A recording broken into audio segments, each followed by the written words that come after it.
merespon sesuatu yang krusial tapi kok tidak serius kan gitu. Itu konteksnya bisa ke sana. Kalau kita bicara soal apa yang terjadi dalam hari ini ya, beberapa waktu yang lalu kita melihat bahwa apa yang dilakukan misalkan Mas Kaisang maupun kemarin sempat dilakukan juga oleh Mas Gibran ya, dalam konteks bagaimana menggunakan semacam ya refleksi kritik publik, tapi justru dikembalikan bukan dengan semacam membangun perlawanan atau membela diri, tapi justru membuat itu sebagai parodi.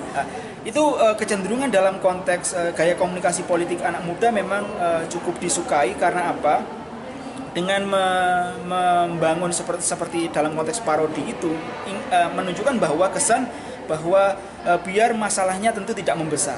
Yang kedua, agar kemudian publik bisa melihat bahwa ini sebenarnya persoalan barangkali tidak ingin dibawa ke arah yang serius. Jadi biar kemudian masyarakat bisa mencerna ini dengan lebih mudah. Cuma persoalannya memang dalam gaya komunikasi yang seperti ini memang ada yang disebut dengan pendekatan komunikasi yang sifatnya itu sarkastik ya. Jadi bagaimana memakai humor atau hal-hal yang sifatnya sindiran tadi itu justru untuk dalam tanda kutip merendahkan diri kita di hadapan publik, di hadapan masyarakat, untuk kemudian membangun efek simpati maupun membangun efek mendapatkan perhatian.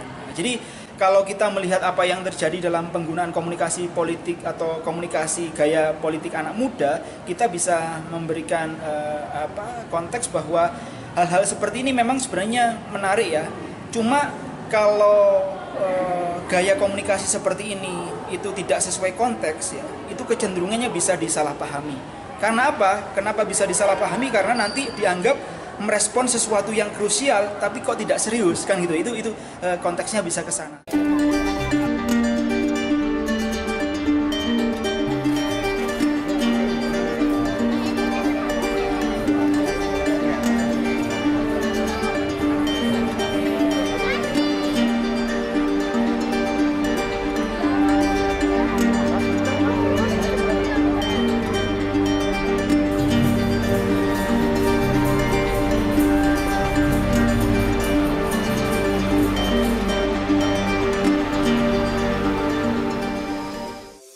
Antara banyak sumber informasi, kami layak dipercaya karena kami menggali lebih dalam, berpihak pada kebenaran, berpegang pada data dan fakta, agar layak Anda jadikan referensi. Kompas TV, independen, terpercaya.